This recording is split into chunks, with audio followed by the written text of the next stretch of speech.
voilà de retour sur notre plateau, le plateau de Brise d'été. C'est le moment d'accueillir nos invités. Nous avons, je l'avais annoncé en début d'émission, donc avec nous Karim Smal.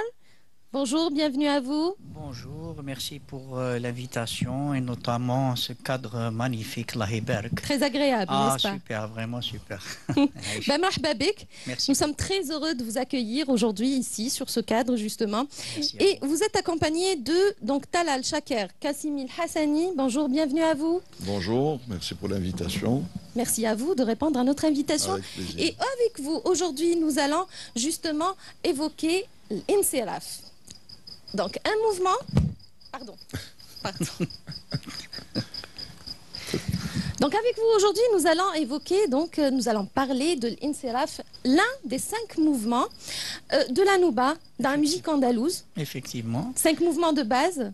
Oui, donc dans la nouba, comme tout le monde le sait, on va parler un petit peu dans généralité.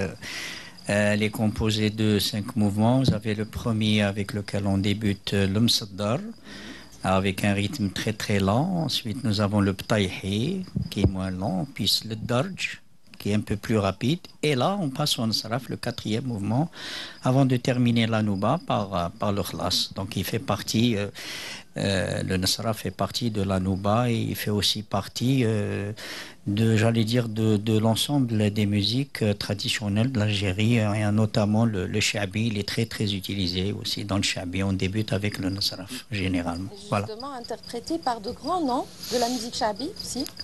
Oui, Nsarafat هو تقسيم إلا نهضروا على الموسيقى تاع الشعبي. Donc Nsaraf كان بداه عميد الموسيقى الشعبية هو الحاج محمد العنقا. Donc il a introduit cette manière de faire dans les mariages qui animaient. Mais lui-même, il s'est inspiré de l'école d'Alger, Fadek Louakt, sous la direction de Cheikh Abdelrazak Fakharji, Allah yarhamhum. Voilà. Allah yarhamhum. Alors, Nsaraf. Insiraf ou Nsaraf? Bon, احنا نقولوا نصرف, mais هي الانصراف si on remonte à l'histoire, oui. Comme la tradition le veut, la nouba se jouait en général devant une assistance de monarque à l'époque, et donc le Msaddar, c'est quand le roi venait s'installer, et l'insaraf justement c'est l'insaraf là où le roi donc il commençait ينوض ويجي خارج من هذيك الجمعيه, et on a appelé ça insiraf. Voilà. Avant de terminer la nouba par un khlas. Khlas, ça veut dire c'est terminé, c'est la fin. Et vous avez parlé de l'Hadj Mohamed Lanqa. Oui. C'est le moment de lui rendre hommage à travers cet extrait. Ah bah super. À tout de suite. Bah écoutez, pour la manière, elle est unique. Donc il ne peut pas exister plusieurs manières de le faire. Maintenant, mon rapport avec l'insiraf, c'est que vous avez bien touché le point sensible, j'allais dire. C'est le mouvement préféré pour moi. C'est le mouvement que j'apprécie le plus. Parce que c'est un mouvement assez asymétrique en termes de tempo, qu'on ne retrouve nulle part ailleurs. En Algérie en particulier, donc on ne le retrouve pas dans les pays voisins qui ont adopté la musique andalouse, bien que l'appellation insiraf existe hors de l'Algérie. Mais le tempo lui-même, tel que nous le connaissons, donc il est proprement typique à l'Algérie. Et pour ajouter de l'eau au moulin de mon ami Karim, donc c'est vrai que la nouba est composée de 5 mouvements chantés. Maintenant, il y a des mouvements qui sont purement instrumentaux, qui précèdent déjà la nouba pour l'annoncer. Et pour revenir un peu à la pratique qui a été adoptée et introduite par Cheikh Mohamed Al-Anqa, c'est que dans l'Aras, par exemple, et dans les soirées, pour introduire la soirée, on commence d'abord par une touchia, justement, qui est une pièce instrumentale, inspirée et prise carrément du patrimoine de la musique andalouse. Et par la suite, il y a une série, une succession de insirafat qui sont dans le même mode ou qui peuvent aussi varier de mode s'il y a des similitudes. Et c'est par la suite que le cheikh marque son temps d'arrêt pour reprendre un peu son souffle, interpréter un istirbal et enchaîner dans un genre de haouzi ou de shabi. Voilà. Il y a le krissi aussi, avant Touchia. Non, le krissi, il annonce en fait la pièce chantée. D'accord. Voilà. Et qui est qui est un des, comment dirais-je, une des sonnettes. Voilà, de Touchia. Donc le Krissi, généralement, il est pris de la Touchia. Ce n'est pas une règle, d'accord? Il y a des exceptions, mais il arrive qu'il y ait des Krasa qui sont pris carrément de la Touchia. Et nous allons vous inviter à joindre justement le geste à la parole. Ben, avec plaisir. On va vous écouter. Okay. Avec plaisir. Eh ben, juste, je dirais que par rapport aux Krissiyat, donc interprétés, parfois ils sont issus de la Nouba, de la Touchia. Là, on va vous interpréter juste un petit morceau de Nasraf qui s'appelle Yassaraq al-Ghusnu, Qadda Mahboubi, dans le mot de Ghrib, que justement le Krissi, il est issu justement de la Touchia Ghrib. À la bonne heure. Voilà, donc.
Nous avons voyagé à travers votre musique. Merci. Comme ça, hein. Merci. Il y a aussi donc dans notre riche patrimoine musical donc d'autres différentes manières d'interpréter donc Nsaraf, n'est-ce pas? Ben, si on parle des modes, oui, mais si on parle du tempo lui-même, c'est le mizan, enfin le mizan, il y a le même. C'est un 6-8 appelé dans le jargon de la musique ta'na, donc c'est un mizan 6-8. Donc il dit que bon, je vais donner juste un exemple pour que les gens nous comprennent et comprennent un petit peu le mouvement. Donc il commence par, on fait tac, tac, tac, boum, tac, boum, tac, tac, tac, boum, tac, boum. Et on fait une révolution. À chaque fois, ça revient le même bizarre avec le Nsaraf que nous avons tout à l'heure interprété. Donc, mis à part le mode qui change à travers les Nouba, le Ghrib, ou l'Hassin, ou l'Araq, ou le Jarkar, le Mayasi, Kam, Zmoum, etc. Sinon, le mouvement reste le même. Voilà. Vous avez accompagné Amar Zahi. Allah yarhamou salih. J'ai eu cet honneur, ce privilège d'accompagner un grand maître de la musique, une grande icône, Taha Chabi. Oui, ce fut un énorme plaisir et un grand honneur pour moi. Et nous avons une surprise pour vous. Nous allons écouter donc un extrait de Amar Zahi. Merci, Aïchek. بأبي من زار ليل وجلا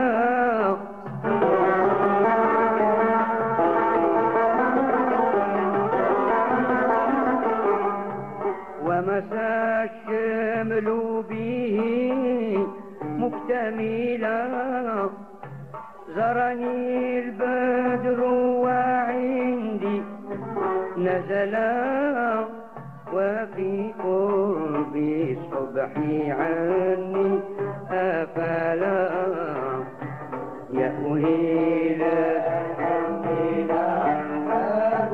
ولا عندما أقبل في بهجتي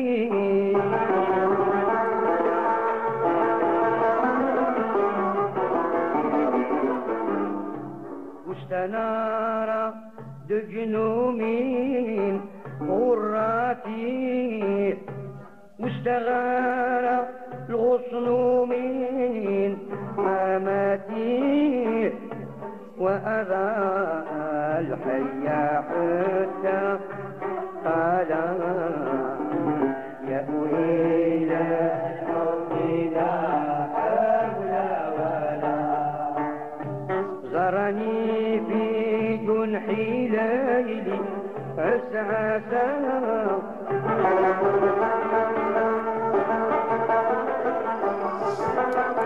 Kalem Smar, nous avons remarqué que vous êtes emporté, carrément bercé par ce Nusraf. Vous pouvez le reprendre pour nous faire plaisir. Vous pouvez le reprendre. Moi, juste un petit peu alors. Juste un peu. Allez, allons-y. Alors, l'accompagnement.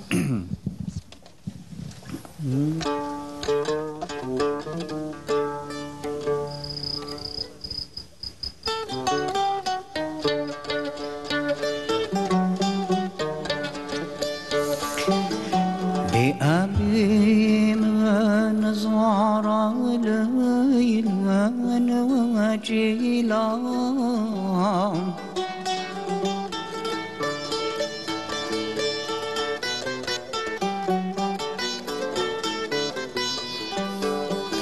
ومسعى الشمل بهم كتاملا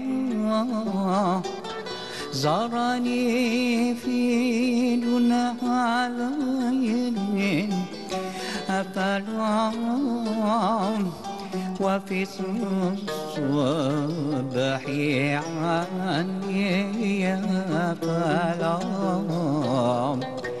يا أهيل الحب لا حول ولا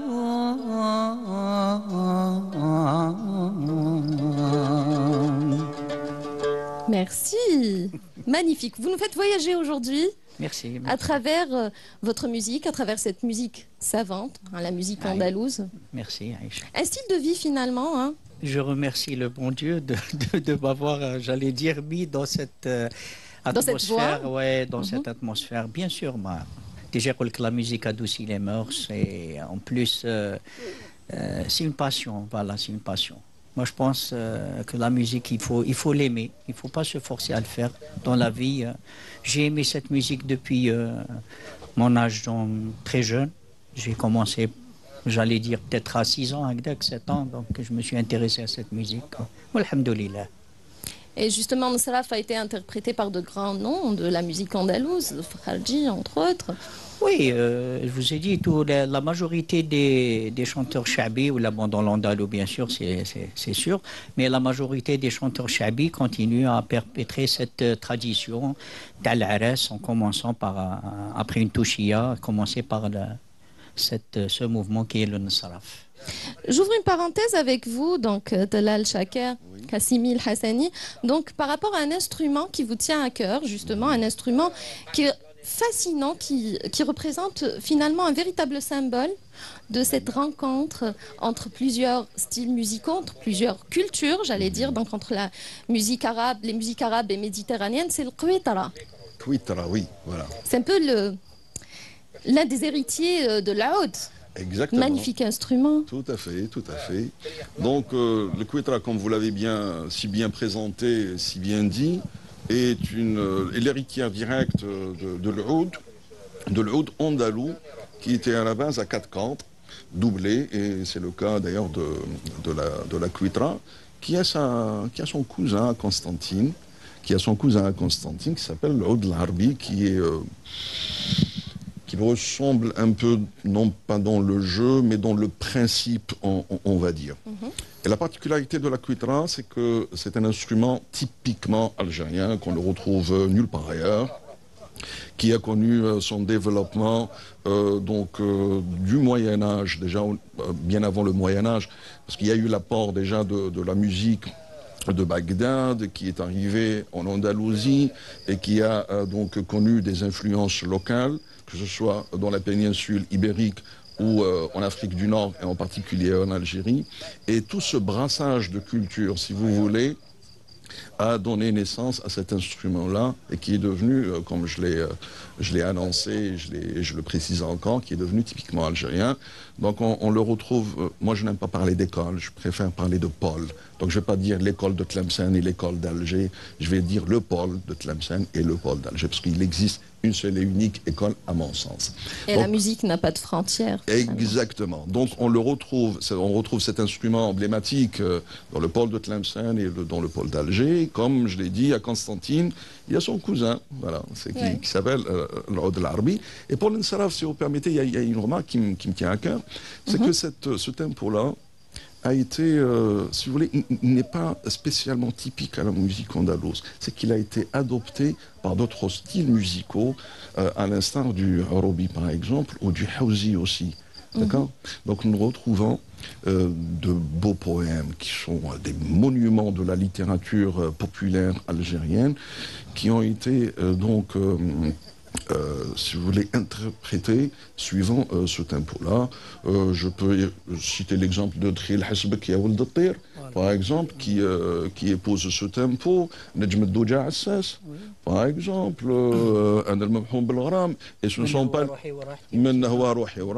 ce ne sont pas les exemples qui manquent. Ce qui fait que il a eu tellement de succès, ce tempo, qu'il a dépassé la frontière de la musique andalouse pour toucher aux dérivés de cette musique comme le Hawzi et l'Arabi. Voilà. Et justement, en parlant de Hawzi, je vous propose donc un extrait d'un maître également de la musique Hawzi, donc Hadj Mnouar, avec Nsraf.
Plaisir aujourd'hui. Nous sommes bien gâtés. On est ravis.